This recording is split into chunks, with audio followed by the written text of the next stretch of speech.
qu'il oublie, le tribalisme est en train de s'effondrer. Voilà. Les Congolais, quelles que soient leurs origines, sont en train de s'unir. Voilà. Et cette unité, c'est la faiblesse de M. Sassou qui, lui, il veut simplement une division entre le Nord et le Sud. Voilà. Donc, et la population, aujourd'hui, a très peur de M. Sassou, très peur de l'armée. Pourquoi? La population va te répondre, mais nous, on n'a pas d'armes. Sassou a des armes. Il faut les comprendre. Ce qui veut dire, si la population avait des armes, il y aurait des milices qui vont descendre jusqu'au palais de... On n'a pas des armes. L'opposition ne va pas dans ce sens-là. Et c'est parce qu'on n'a pas une très bonne opposition. Ces opposants-là aussi, il faut les juger à la chute de M. Sassou.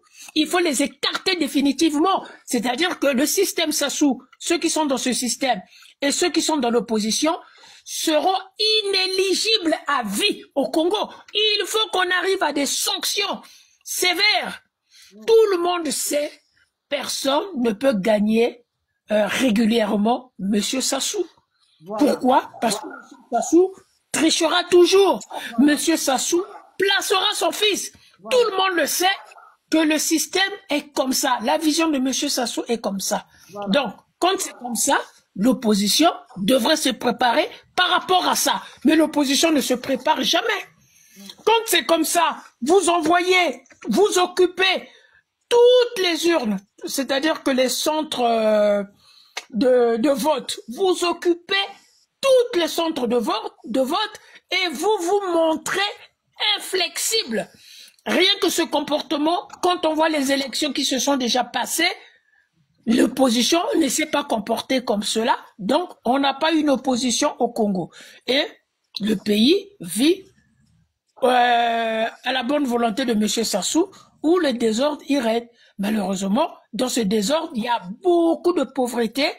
Les rues deviennent les rues marchandes. Et quand les rues, Mamangoulou, sont les rues marchandes, c'est l'architecture même du pays qui devient, franchement, qui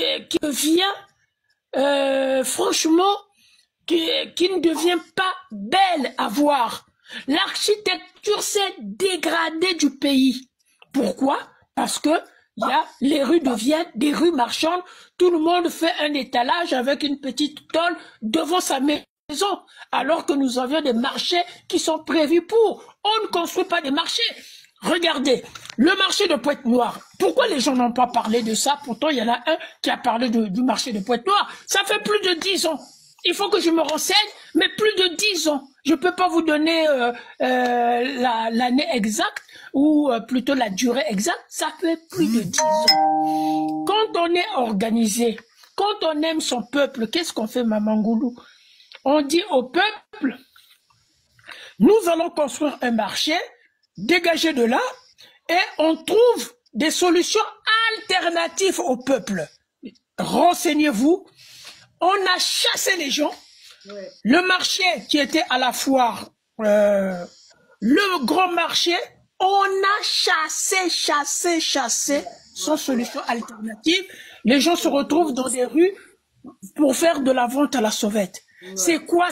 Voilà le système que les gens sont en train de vouloir. Moi, deux fois, je me dis, la région du Kouilou ne mérite pas ça. Ouais. La région du Kouilou, si eux, ils continuent comme ça, on va rattacher cette région-là avec l'Angola. On serait pour nous des Angolais. Ils vont rester Congolais. On ne peut pas continuer comme ça.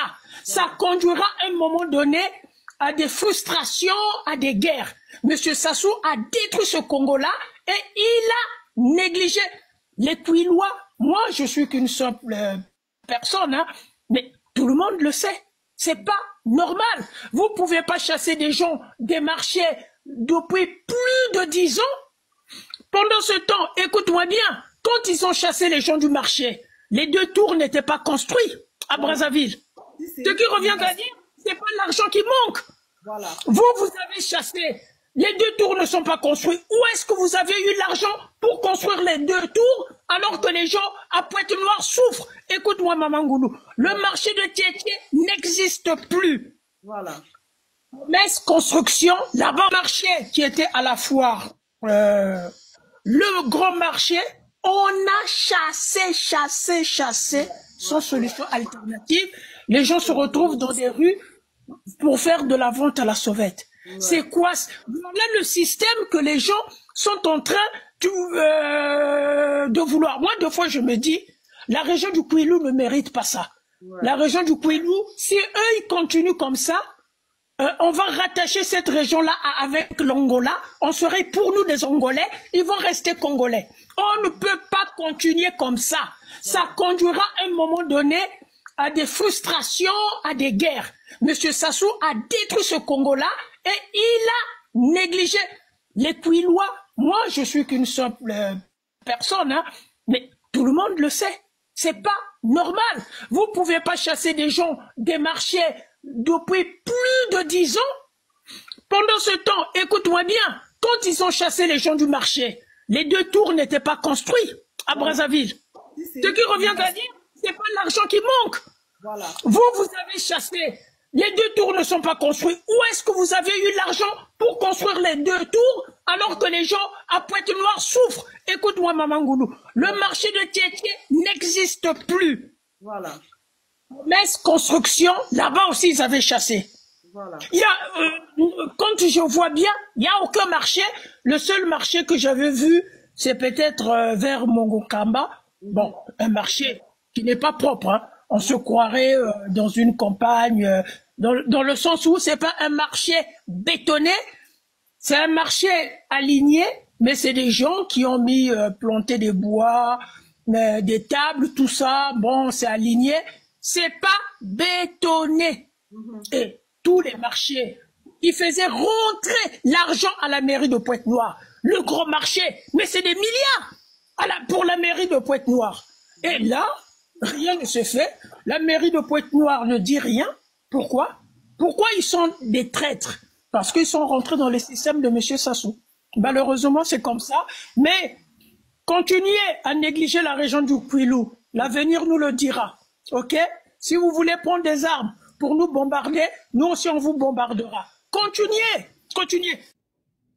La libération de notre très cher beau pays, le Congo-Brazzaville, de 40 années de tyrannie de Denis Sassou Nguesso est le combat de notre génération. Nous n'allons pas le laisser à nos enfants. Abonnez-vous massivement sur ma page Ngolou d'Afrique, likez et partagez le contenu pour l'éveil de conscience de notre peuple. Nous sommes la génération choisie pour réveiller les nôtres, pour maintenir la flamme de la résistance allumée avant la victoire finale. Restez à l'écoute et restez connectés. Ingeta.